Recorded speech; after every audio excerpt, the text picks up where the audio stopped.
When you were sent to a lunatic asylum, you lost the right to possess anything. Everything you arrived with was packed up and stored here, even the clothes you were wearing, in case you were released one day, but far too many never left.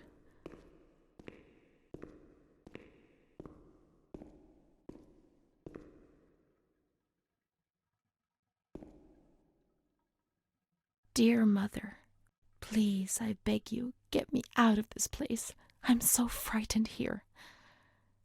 You were right. I know I was wrong. I understand. I'm so ashamed. If only you knew how much. But now I'll behave myself, I promise. Now things will be fine. I'll work hard. I'll be very good. Your daughter, Renee. This letter. It was Renee's letter, just as she wrote it back then. But it was never sent. Why? Why did this happen?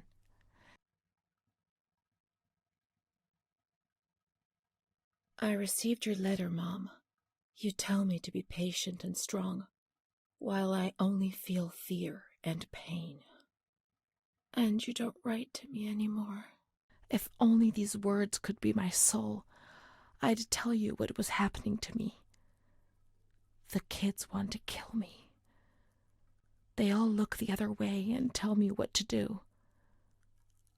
I don't understand. She helps me, but what have they done to her? Can you tell me? Will you help me? Renee.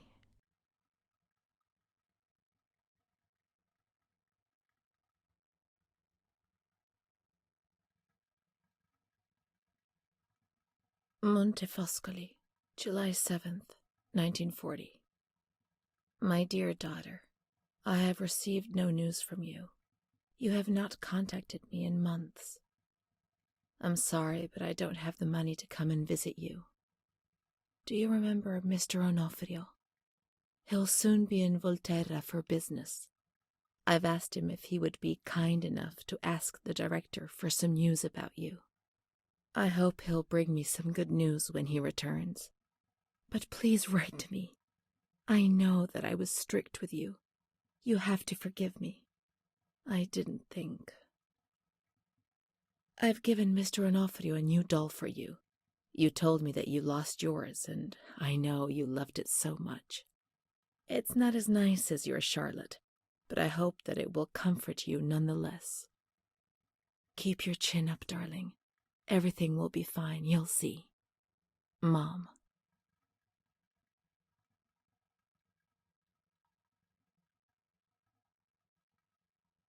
Montefoscoli, October 12th, 1940. My dear daughter, I've written 2 letters to you and have received no reply. Every day I'm anxiously waiting for a letter. Mr. Onofrio's back. He brought you the doll. Do you like it? He told me he was unable to speak to the director, but managed to see you. I pray for you every day. Even Don Gino said a prayer for you during Sunday Mass. Isn't that nice? I've made up my mind, Renee. I'm bringing you home. I've already written to the director. I told him that I'll take care of you. I'm not very well at the moment and can't work, but I'll get better soon, you'll see. And as soon as I can make the journey, I'll come and fetch you. I know you're suffering a lot, but please be strong, I beg you. Mom will come to fetch Renee, won't she?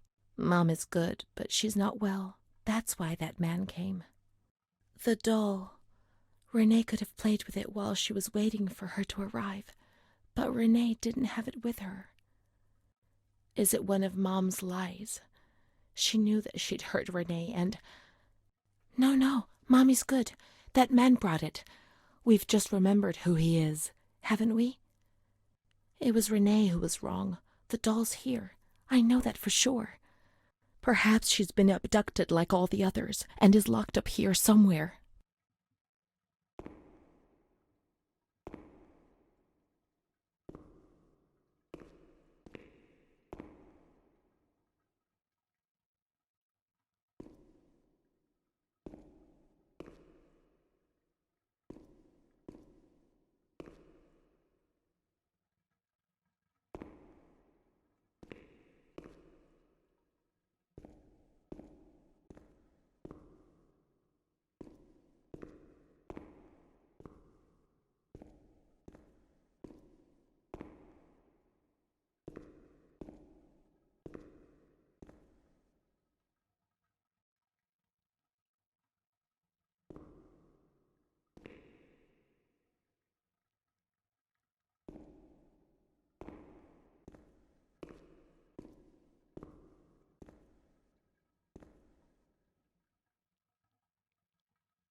Now we can open the bundle on that table in front of the window.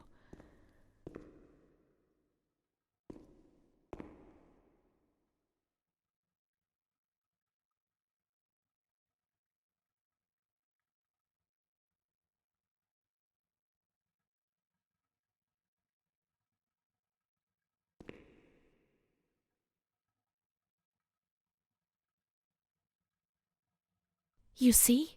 Mom was good. I was bad. Mom was worried about Renee and Charlotte. I abandoned Charlotte.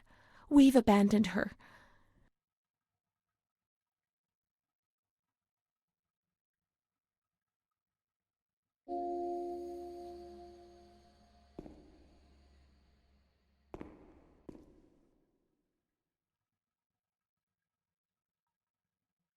May the Lord guide your path and keep you from sin. Mom.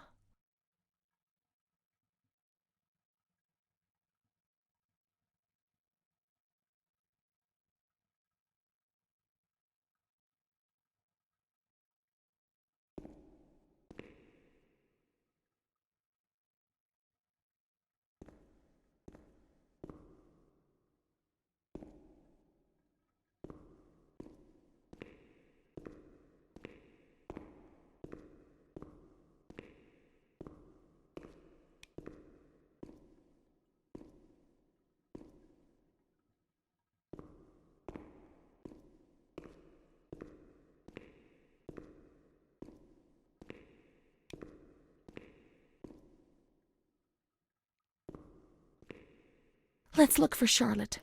We have abandoned her. Will she still be where we abandoned her, under the warm lights?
I didn't do anything. I just obeyed orders. I only obeyed orders. Charlotte has gone away. Mom will come and get us. She loves us, even though we're obeyed bad. orders. Leave us alone. I didn't do anything. I only obeyed orders. Mom will come and get us now. I didn't do anything. I only obeyed orders. Even though we're bad.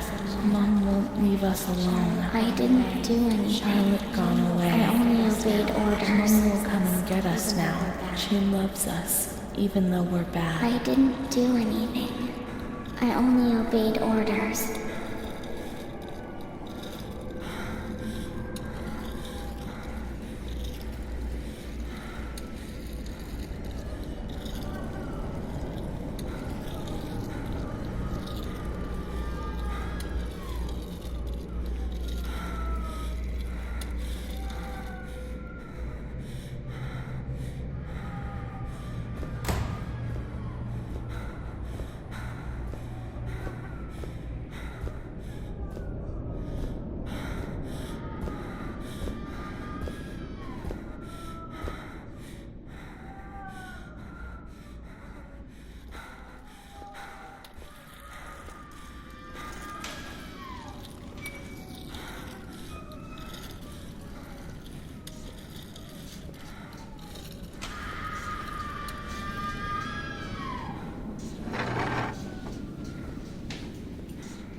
September 7th, 1938. The patient frequently indulges in recriminations expressed in an explosive tone of voice. This morning she threw away the milk, saying it was full of urine, spittle, and all kinds of other filth. Crazed, she hears voices that order her to do things. She says she heard children singing and that they were locked up in a school. January 20th, 1939. Introverted, dazed, cannot focus on anything. When questioned and stimulated, she starts crying and weeping. At other times, she laughs. June 1st, apathetic, eats very little. She refuses to be touched. Does not respond. Spends her time in the grounds. The cooks report that she sits on a bench in front of the kitchens. October 14th. Return of impulsive behavior. This morning she asked for 2 eggs to make zabayoni, but when she got them, she threw them up in the air. Excited, clamorous, slightly confused, takes her clothes off. December 8th. Tied to bed for 15 days. High-spirited, tends to make witty comments and use vulgar words, laughs hysterically and pleasures herself. The nurses report that about 2 weeks ago she remained in the showers on her own and didn't want to leave. They said that when they took her away, she swore at them and then lashed out and bit them. 2 nurses had to be treated for their injuries. They've kept her tied to the bed since then. Transferred to the slightly agitated ward, from the care of Dr. B to the care of Dr. C. I was with Amara in the showers. My memories are terrifying. They're not real, are they?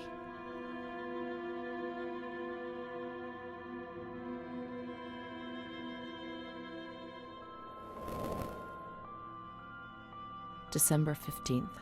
Dr. C. Patient notes. The abnormality of her psychic state has induced her to lead a life which is irregular and tends towards delinquency. Of fickle and flighty character, she regularly discards her household duties and engages in occasional prostitution. Prostitution? No one would have ever believed a lunatic, let alone a lunatic who lives in the worst sort of sin. Could such a person ever have been subject to sexual violence? Certainly not. Her mental deficiency makes her deaf to the reprimands of her family. She has shown suicidal tendencies. She was brought to the ward yesterday, agitated and hysterical. Treated with cardiazol, 2 injections a week for 5 weeks.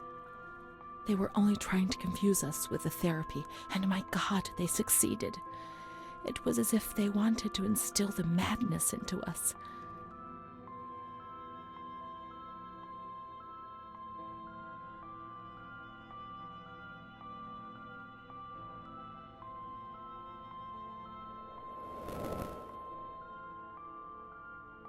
June 2nd.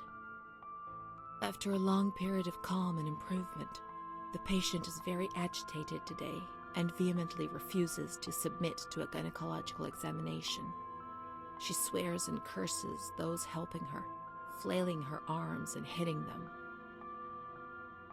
According to reports by Dr. B, the patient has been subjected to periodic checkups since she had a spontaneous abortion about 2 years ago in her 3rd month of pregnancy.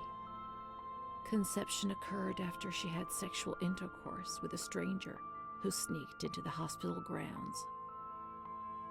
Details are contained in the charges filed at police headquarters in Volterra, a copy of which is attached to these clinical notes.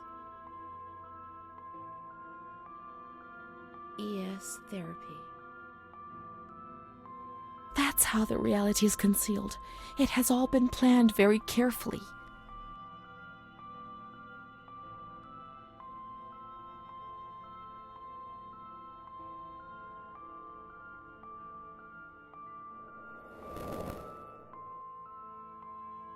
June 13th. The nurses report that she descended into a state of great mental confusion after receiving her mother's letter. She threw her soup over another inmate because she was very anxious, and then punched a nurse. Impulsive, flails about her. She rails against the doctor in vulgar terms while he is examining her, lashes out and spits. Block all correspondence to give the patient no further reason to become agitated. August 20th, tied to bed. The nurses report that the patient is extremely agitated after the visit of a relative or family friend. 2 days later, she is still shouting all the time that he commands her, that she must obey and harm herself, and that she is not Charlotte. All visits forbidden, constrained to bed, and intensification of ES therapy until we achieve results. No contact with the outside. That way nobody knew what was happening within these walls.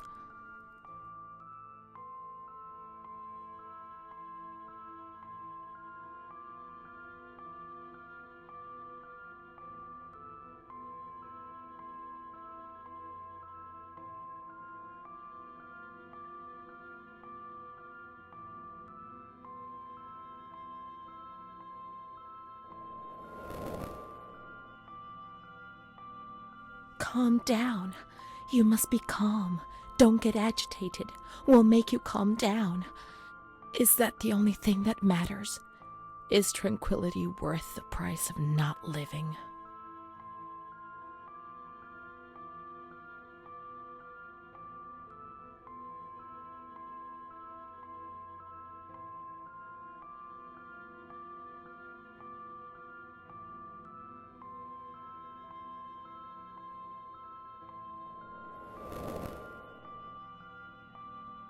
March 3rd.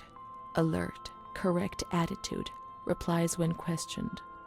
The nurses report that the patient is calm. She washes and looks after herself. She affirms the existence of a certain Amara. She says that Amara is a patient who disappeared when she was moved to this ward.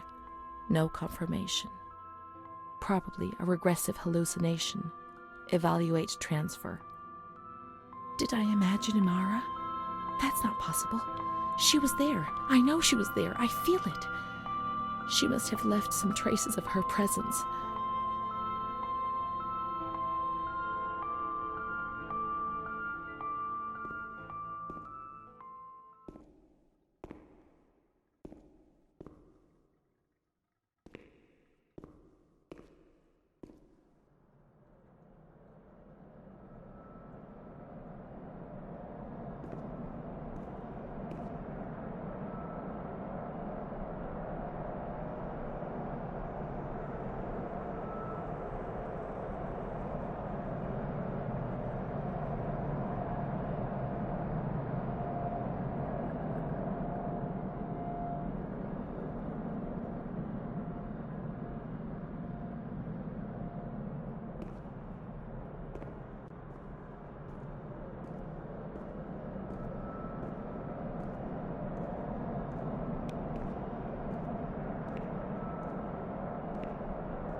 These are Amara's things, I'm certain.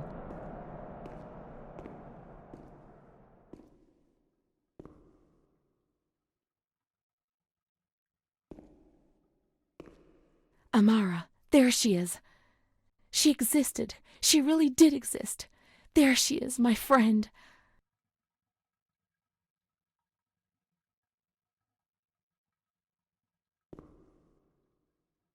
Here we are together. How could I have imagined for a single moment that she never existed?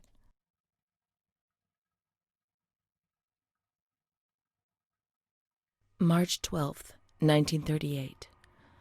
The young girl Renee arrived today. Poor thing, she was terrorized. You see, she remembers the first time we met. I talked to her mother, the dear lady, and she expressed her fears to me, and I promised I'd keep an eye on her daughter. The lady told me her daughter's doll had been taken away, and this worried her, because when she becomes depressed, as she is now, Renee barricades herself in her room and can't communicate. The doll becomes her voice, eyes, and ears. Dr. B said I'll soon get out of here. I'm sorry. I'm so sad to leave Renee. I won't be able to protect her anymore. My poor friend. She was hoping to be able to get out of here, but nobody ever leaves this place. That poor girl is really ill. I am the only one she ever speaks to. I told her I was leaving, and she stared at me, saying that I would never leave. It was quite unnerving, and then she started to cry. I felt like crying too. She didn't say anything else. What worries me is that I'm sure that terrible man is watching her. He was the one who brought her here, and of all the good people, why did it have to be him? She knew. I told her everything. She knew about that man. But I instructed a nurse friend of mine to keep an eye on her, and I'm sure she will, because she's a good woman. Her friend the nurse. I vaguely remember. She worked on this ward.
She worked mostly in the Marigliano pavilion.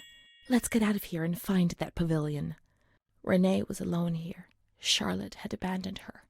And without Charlotte, Renee couldn't communicate with the outside world. Mother knew that.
She's kind to everyone, even me. I felt a little better when I saw her. The sick children laughed and played with her. Not even they could frighten me.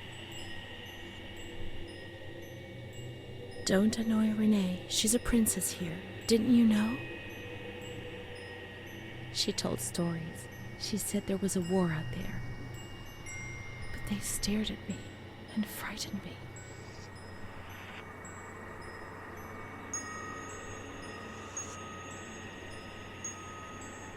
They would come to look for me in the evening, and then no one would have protected me. Not even you, Charlotte. Am I right?